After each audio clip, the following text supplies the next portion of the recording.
Ah, mon cher vieux chenille, c'est un aimable gentilhomme à la parole affable que Monsieur Bilbo, comme je l'ai toujours dit. Mais qu'en est-il de ce Frodo qui vit avec lui? Il s'appelle Saquet, mais il est plus qu'à moitié un brandebouc, à ce qu'on dit.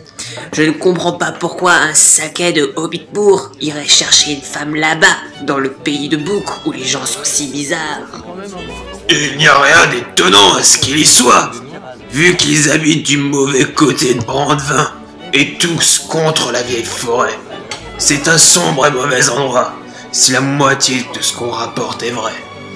Tu as raison, papa.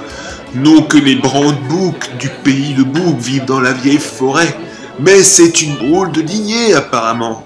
Ils batifolent toujours en bateau sur cette grande rivière, et ce n'est pas naturel ça. Ce n'est pas étonnant qu'il en soit sorti des ennuis, que je dis. Mais quoi qu'il en soit, Monsieur Frodo est un jeune hobbit, aussi gentil qu'on pourrait le souhaiter. Il ressemble beaucoup à Monsieur Bilbo, et pas seulement de trait. Son père était un Saquet, après tout. Et c'était un respectable hobbit, très comme il faut de Monsieur Drogon Saquet. Il n'y a jamais eu de grandes choses à dire de lui jusqu'au jour où il s'est noyé. Noyé? Eh bien, à ce qu'on dit, voyez-vous, Monsieur Drogo, il avait épousé la pauvre mademoiselle Primula Brandebouc. Elle était la cousine germaine de notre Monsieur Bilbo du côté maternel, et Monsieur Drogo était son cousin issu de Germain. Ainsi, Monsieur Frodo est en même temps son cousin germain et son cousin issu de Germain, son oncle à la mode de Bretagne des deux côtés, comme on dit, si vous me suivez. Et Monsieur Drogo était en séjour à Châteaubrand chez son beau-père, le vieux maître Gorbadoc, comme il le faisait souvent après son mariage. Et il s'était allé canoter sur le Brandevin. Et lui et sa femme se sont noyés, alors que Monsieur Frodo était encore un enfant et tout. J'ai entendu dire qu'ils étaient allés sur l'eau après le dîner au clair de lune, et que c'était le poids de Monsieur Drogo qui les avait fait couler de la barque. Et moi, j'ai entendu dire qu'elle l'avait poussé dedans et qu'elle l'avait entraîné avec lui. Tu ne devrais pas écouter tout ce que t'entends, rouquin. Il n'y a pas besoin de parler de poussée ou de tirage. Les bateaux, c'est déjà assez ficelle pour ceux qui restent assis tranquilles sans aller chercher plus loin la cause des ennuis.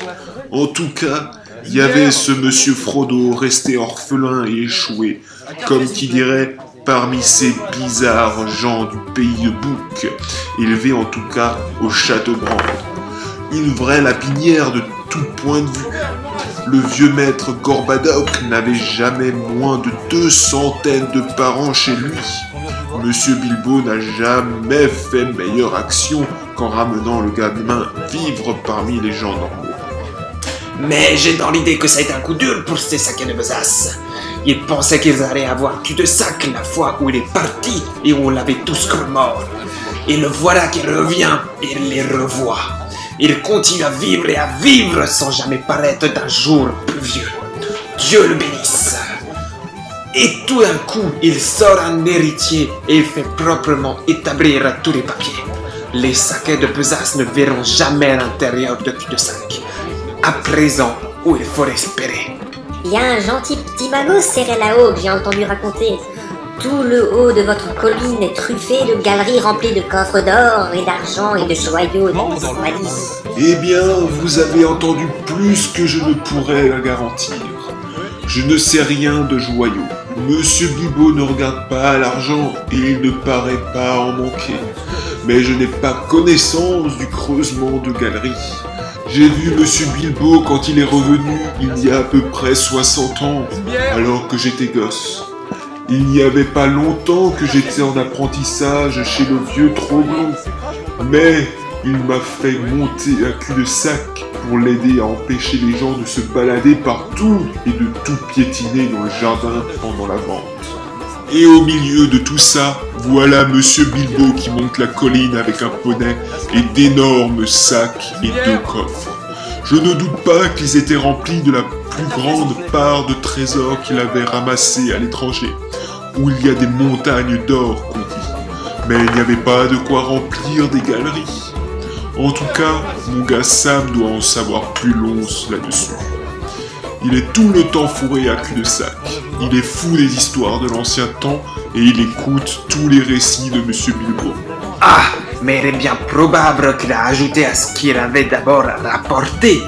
Il est souvent parti de chez lui et pensait à ces créatures qui viennent le voir.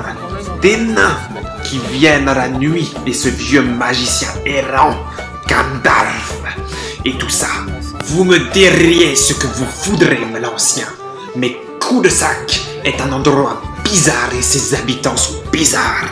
Et vous pourrez me dire ce que vous voudrez sur ce à quoi vous ne connaissez pas davantage qu'à la navigation, Monsieur Rouquin. Si cela est être bizarre, eh bien on pourrait s'accommoder d'un peu plus de bizarrerie par ici. Il n'y en a pas loin qui s'offrirait pas une pinte de bière à un ami s'il vivait dans un trou au mur d'or. Mais à cul-de-sac, on fait les choses convenablement. Notre Sam dit que tout le monde sera invité à la réception et il y aura des cadeaux. Notez, des cadeaux pour tous. Une bière.